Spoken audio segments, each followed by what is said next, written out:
खुलुमबाय आं सिबि रानि ब्रह्म आंनि एसबि बड' निउज चेनेलाव नोंथांमोनखौ बरायनाय थाबाय बे चेनेलनि गेजेरजों सानफ्रोमबो सानसेयारि गोनां खौरांफोरखौ फोसावनाय जायो नोंथाङा दासिमबो बे चेनेलखौ साबस्क्राइब खालामनानै लायाखैबा सानफ्रोमबो सानसेयारि खौरांखौ मोननो थाखाय साबस्क्राइब खालामनानै लानो हागोन लोगोसे बेल आइकनखौबो क्लिक खालामनो हागोन जाहाथे खौरां फोसावनाय लोगो लोगोनो नोंथांनाव गिबिसिन खौराङा सौहैयो थुदो बिदिब्ला दिनैनि खौरांखौ जागायजेननोसै राबार बिफां गायनानै जिउ खुंग्रा गवालपारानि गोबां सुबुंफोरानो आखायाव प्ले कार्ड लानानै धरना होनो ओंखारबोदों। हाग्रा बिफाननिफ्राय इभिक्सन नटिस अदेबानि राबार बागानखौ दानफायनो थाखाय नटिस हरनायनि उनावनो बरो, राभा आरो गुबुन गुबुन हारिनि आइजोफोरजों लोगोसे हौवाफोरा आखायाव प्ले कार्ड लानानै DFOनि मोखाङाव खुद्रिदों।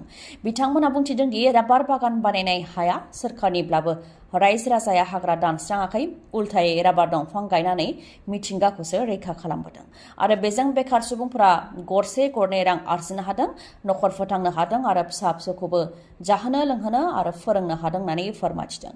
नाथाय हाग्रा बिफाननिफ्रायसो रायजो राजाफोरनो जेबो मिथिहोआलासे बा जेबो सावरायालासे दंफांखौ दानस्रांदों होननानैबो बुंथिबावो बिथांमोना। लोगोसे जायनाखि सोरखारा गुबै थागिबिफोरखौ रैखाथि होनो खोथा होदोंमोन नाथाय जेबो रैखाथि होनाय बायदिखौ नुनो मोननाय जायाखै।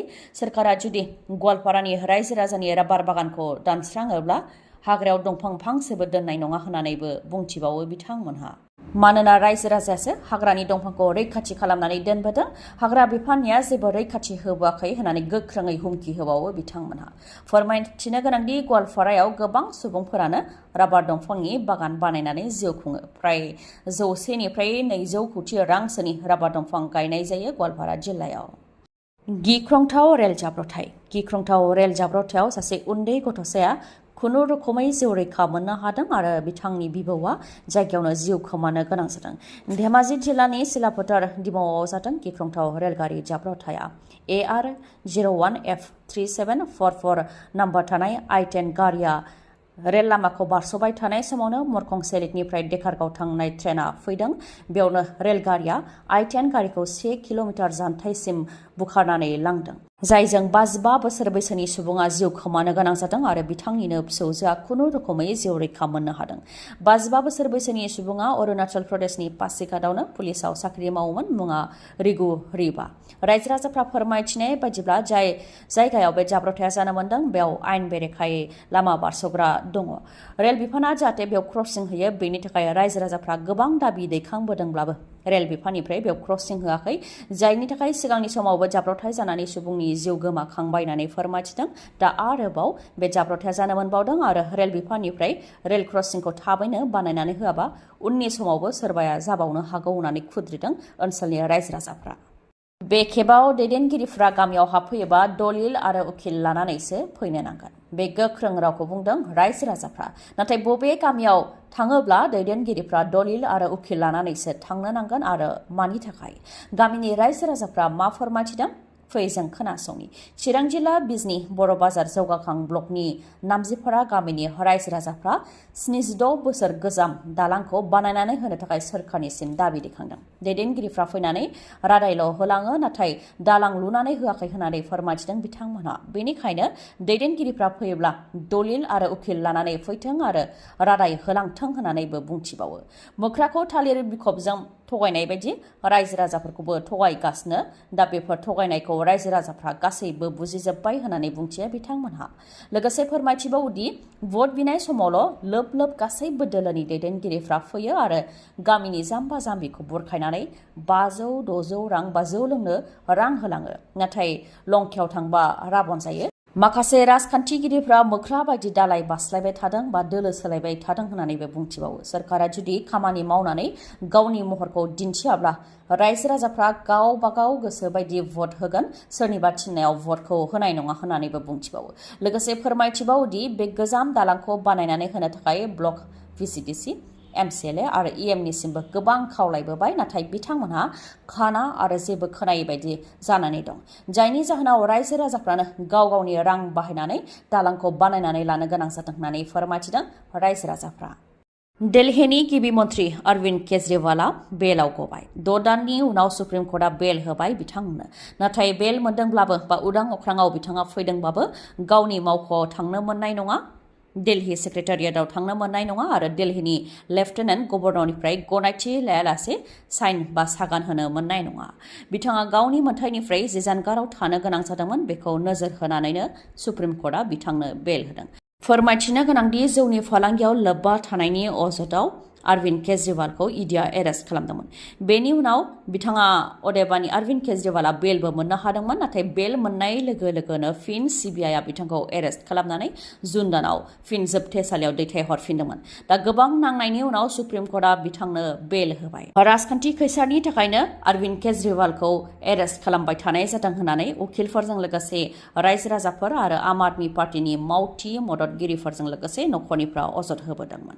सुप्रिम कर्टनिफ्राय बेखौनो फोरमायथिदों दि ईडीजों एरेस्ट खालामजाखांनायनि उनाव अरविन्द केजरीवालनो ईडीआ बेल होखांबायमोन, नाथाय जेबो ट्रायलनि नटिस होग्रोआलासे सीबीआईआ मानो हाखु दाखुयै फिन अरविन्द केजरीवालखौ एरेस्ट खालामनो गोनां जाखो आरो बेबायदि खालामनायजों अरविन्द केजरीवालजों इनाय खालामनाय जादों होननानै सुप्रिम कर्टआ दा दिल्लीनि गिबि मन्थ्रि अरविन्द केजरीवालनो बेल होबाय।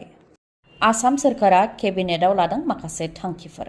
गरिब दुखुथियाफोरनिफ्राय लानानै साख्रि मावनाय फोरोंगिरिफोरनि थाखायबो केबिनेटआव माखासे थांखिफोर लादों।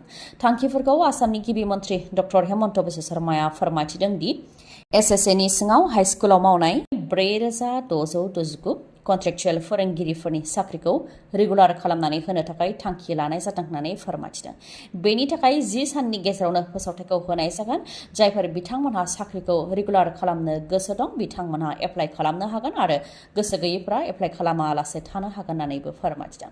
बेनि अनगायैबो 19 सेप्तेम्बराव फ्लेगशिप बिथांखिखौ बेखेवनानै होनाय जागोन, जायनि गेजेरजों माखासे बिथांखिफोरखौ प्रेस मिटनि गेजेरजों गिबि मन्थ्रि बिथाङा बेखेवगोन बेखौबो बिथाङा फोरमायथिदों। बिथांखिफोरा जाहैबाय 2,60,000 गोदान मुलाम्फायारिफोरनो अरुणोदय होनो थाखाय बेखेवनाय जागोन आरो गोजाम मुलाम्फायारिफोरनो होनो थाखायबो नायबिजिरनाय जागोन। बेनि उनाव 19 सेप्तेम्बरनिफ्राय नायबिजिरनानै अरुणोदय 3.0 नि गेजेरजों 10 जानुवारियाव गिबि इनस्टलमेन्टखौ होनाय जागोन। नैथियाव दङ 19 सेप्तेम्बरनिफ्राय 17 लाख गोदानै रेशन कार्ड होनाय जागोन आरो जायफोरना रेशन कार्ड थानाय नङा बिथांमोनहा अरुणोदयबो मोननाय नङा। थामथियाव दङ मुख्यमन्त्रि असम आत्मनिर्भरशील बिथांखिनि गेजेरजों 25,238 सुबुंफोरनो 2 लाख रां अनसुंथाइ होनो थांखि लादों। 2 लाख रांनि मादाव 1 लाख रांखौल' सुख'फिननो नांगोन। बेखौबो बे 5 बोसोरखौ एंगारनानै फैगौ 5 बोसोरावसो जेबो सुद होआलासे 1 लाख रांखौल' सुख'नो नांगोन। मुलाम्फायारिफोरखौ फैगौ सप्तानिफ्राय 3 नभेम्बरसिम ट्रेनिं होनाय जागोन। मोनफ्रोमबो जिल्लानि हेडक्वार्टाराव सानथामै ट्रेनिंखौ होनाय जागोन होननानै फोरमायथिदों। बेनि उनावनो 3 नभेम्बराव 2 लाख रांखौ गथायनाय जागोन आरो बेनि बेलासियावनो 75,000 सुबुंफोरनिफ्राय आरोबाव 2 लाख रां होबावनो थाखाय एप्लिकेसन लागोन होननानै फोरमायथिदों। गासै 1 लाखनो अनसुंथाइखौ होनाय जागोन होननानै फोरमायथिदों गिबि मन्थ्रि बिथाङा।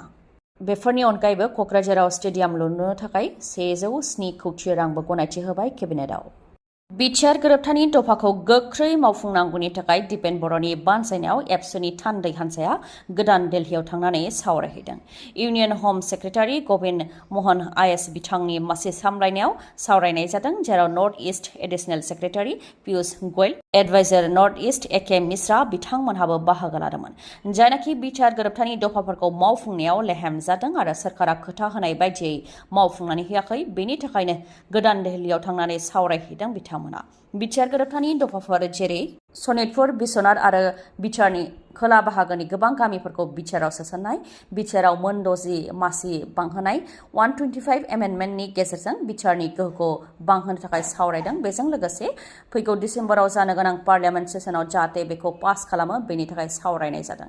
बेफोरनि अनगायैबो बिकेडब्लिउएसिनि गामिफोरखौ नटिफिकेसन फोसावनाय, कार्बि आंलंनि बर' कचारिफोरनो एसटि हिल्स होनाय, बिटिआर आरो आसामाव थानाय स्कुलफोरखौ प्रभिन्सियेलाइज खालामनाय, बेफोरनि अनगायैबो क'क्राझारनि दतमायाव सेन्टार अफ एक्सिलेन्स काम कालचारेल सेन्टार लुफुंनाय, बाक्सायाव बड'फा उपेन्द्रनाथ ब्रह्म सेन्ट्रेल इउनिभार्सिटि लुफुंनाय, अदालगुरियाव एनआइटि लुफुंनाय, चिराङाव नेरिम लुफुंनाय, बेफोरनि अनगायैबो बारग' एनडिबिफोरनि केसखौ बोखारनाय, एक्स ग्रेसिया होनाय, रिहेबिलिटेसन होनाय, बेफोर माखासे दाबिफोरखौ लानानै दुलाराय बर' फरायसा आफादनि बानजायनायाव दिल्लीयाव सावरायहैदों। फोरमायथिनो गोनांदि बिटिआर गोरोबथानि दफाफोर मावफुंनायाव गेहेलेम जानायखौ लानानै दुलाराय बर' फरायसा आफादा दिल्लीयाव गले गले थांनानै सावरायहैनो गोनां जानायखौ नुनो मोननाय जादों।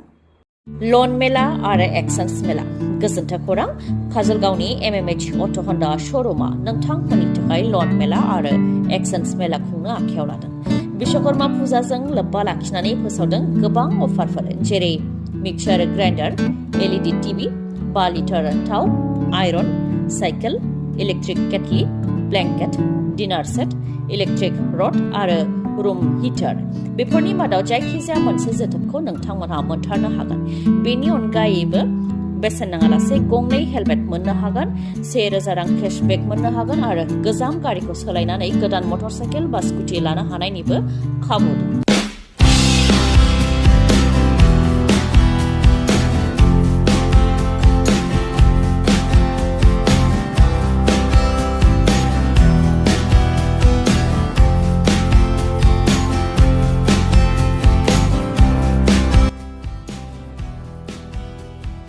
बेनिख्रुइबो साबसिन खाबु दङ जुदि SP 160cc आरो हार्नेट बाइकखौ बायोब्ला 3000 रांसिम केशबेक मोननो हागोन।